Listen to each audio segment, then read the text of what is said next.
Hello, जय भीम मित्रांनो. मी नोगिता बोरकर, शिला driving school दारव्याहून बोलत आहे. सध्या मी गावाला आली आहे, तर इथं रील्स काढत आहे. आणि रील्स काढता काढता एक छोटा विषय आठवला, तर म्हटलं चला व्हिडिओ बनवूया. आणि मी व्हिडिओ एक शूट करत आहे. जर काही चुकलं तर प्लीज माफ करा. आणि या खूप व्हिडिओ पाहते मी. छान रील्स काढतात, लेडीज जेंट्स मुलं मुली सगळे खूप छान रील्स काढतात. पण त्यांना कमेंट्स करणारे काही आवश्यकता नाही ना यार वाईट कमेंट्स करण्याची. तुम्हाला जर वाटत असेल चांगल्या कमेंट्स कराव्या तर करा, अदरवाईज करताच कशाला. वाईट कमेंट्स करून काही अर्थ नाही. आणि तुमच्या कमेंट्समुळे त्यांची जे आहे इच्छा, जे रील्स करण्याची आवड, त्याच्यात जरा त्यांना डिस्टर्ब होतं. त्यापेक्षा तुम्ही वाईट कमेंट्स नका करू.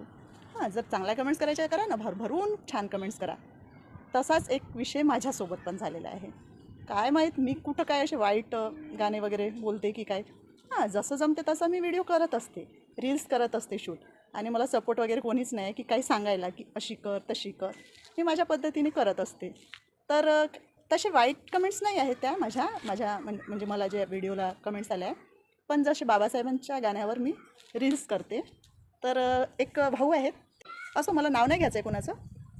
पण त्यांनी कमेंट्स करत असतात की बाबासाहेबबद्दल की म्हणजे ते म्हणतात की बाबासाहेब कोण कोण भीमा. अरे बाबा, भीमा कोण?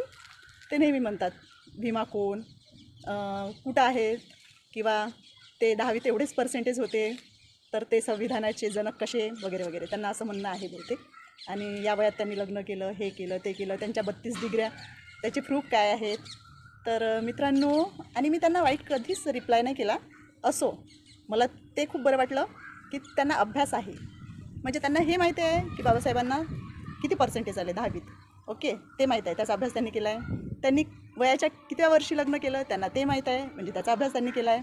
त्यांच्याकडे डिग्र्या किती आहे, त्यांचं म्हणणं आहे की त्याचे पुरावे नाही, पण त्यांना डिग्र्या किती आहे त्याचा अभ्यास त्यांनी केला. तर मला ते खूप बरं वाटलं की वाव, खूप छान. भले तुम्ही विचारताय कोण भिवा, पण त्यांच्याबद्दल तुम्ही अभ्यास करत आहे किंवा त्यांच्याबद्दल तुम्हाला माहिती आहे. आणि छान आहे ना, तुम्ही अभ्यास तर करताय, करा अभ्यास. आणि जर त्यांना असं, म्हणजे मला त्यांच्याबद्दल वाईट बोलायचंच नाही, मला कोणाबद्दलच वाईट बोलायचं नाही, कारण माझ्या कमेंट्स वाईट नाहीच आहेत. एका कोणी म्हणजे असं त्यांचं म्हणणं आहे की बा हे म्हणजे जसं आता अमेरिकेमध्ये म्हणा की विदेशामध्ये बाबासाहेबांची स्टॅच्यू आहेत, लायब्ररी आहेत. तर त्यांना माहीत नसेल का हे की बाबासाहेबांकडे एवढ्या डिग्र्या आहेत.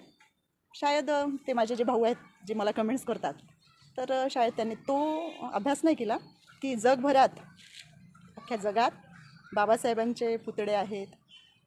संविधान काय आहे हे सगळ्यांना माहिती आहे, सर्व काही याविषयी. पण त्यांचा जर प्रश्न आहे काय आहे की त्यांना ते एक्सेप्ट नाही करायचं असेल शायद, की बाबासाहेब कोण आहेत किंवा त्यांनी काय केलं आहे. तर तो त्यांचा प्रश्न आहे, पण त्यांना अभ्यास तर आहे तो, आणि त्याचा अभ्यास ते करत आहेत, हा चांगला विषय आहे. तरी पण म्हणणं माझं हे आहे की प्लीज भावांनो, बहिणींनो, काका मामा ताई सगळे छान कमेंट्स करा. कसं आपण सपोर्ट करतो, काय करायचं आहे. तुम्हाला जर पाहावं वाटत असेल तर ते रील्स पहा, अदरवाईज स्किप करा. पण वाईट कमेंट्स करून काही फायदा नाही. तर त्याच्यामुळे ते भाऊ नेहमी मला असे, तरी मी त्यांना छान रिप्लाय करत असते. आपण आपलं काम करायचं, आपल्याला जे आपण आपलं पॉझिटिव्ह थिंकिंग ठेवून आपले व्हिडिओ करत राहा. आपल्याला आवड आहे रील्स बनवायची, आपण बनवूया. आपला प्रश्न आहे तो की आपण कोणत्या गाण्यांवर रील्स करत आहोत. आता पाहणाऱ्यांना जे पाहायचं आहे ते पाहतील. पण प्लीज प्लीज सगळ्याच भावांना, बहिणींना, सगळ्यांना रिक्वेस्ट आहे की प्लीज वाईट कमेंट्स करू नका. आणि त्यांचं जे मनोबल आहे, त्यांची जी हिंमत आहे, डेअरिंग आहे, ती खचवू नका. की त्यांना करू द्या ना. आणि छान प्लॅटफॉर्म मिळालेला आहे, कारण आपल्या सरकारने ते सगळे कामच बंद करून टाकले आहे. मग ठीक आहे, रील्स करत आहेत, इंस्टाग्राम, फेसबुक, यूट्यूब याहून इन्कम सोर्स आहे, तर मग त्या पद्धतीने त्यांचा इन्कम होऊ द्या. छान छान कमेंट्स करा प्लीज, सगळ्यांनाच म्हणणं आहे. आणि ज्यांनाही तुम्ही वाईट कमेंट्स करता ते करूच नका. छान कमेंट्स करा, अदरवाईज स्किप करा. पण कोणालाही असं काहीतरी चुकीचं बोलून त्यांची हिंमत प्लीज खचवू नका. आणि छान छान कमेंट्स करा. माझं पण चॅनल आहे, यूट्यूबला पण चॅनल आहे माझं, नोगिता बोरकर यूट्यूब. फेसबुकला आहे, इंस्टाग्रामला आहे. छान छान कमेंट्स करा, लाईक करा, सबस्क्राईब करा, फॉलो करा आणि शेअर करा. छान कमेंट्स करा. आणि थँक्यू सो मच. जय भीम, जय संविधान. आणि सपोर्ट करा. थँक्यू.